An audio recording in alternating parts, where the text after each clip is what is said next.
In the price prediction for Zora that we did basically 2 days ago, I gave you this long right here. I said as soon as shorts start closing, we entered right here after this so candle so was around here after the first touch of these shorts. Yes, we got squeezed into this the area that was of interest multiple times, but yeah, I won't waste a second of your time. We're going in again. I'm very interested in a new long right now, and the minimum profit I would want is until VWAP, which is 7339, which will change.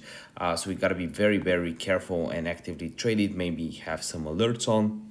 So again, this is basically the price prediction for Zora, exactly how I plan on trading it. Currently, we're up 260 grand on BOOX, 30 grand on this on Dex Checker, another for meme coins. When we go to max, this is a wallet that started from scratch, slowly building it up. And yeah, I'll have also a few links in the description down below for my Signals chat and my course that I've priced very cheap. But yeah, won't waste your time. Hit the like button, hit the subscribe, and see you in the Zora price prediction tomorrow. Bye.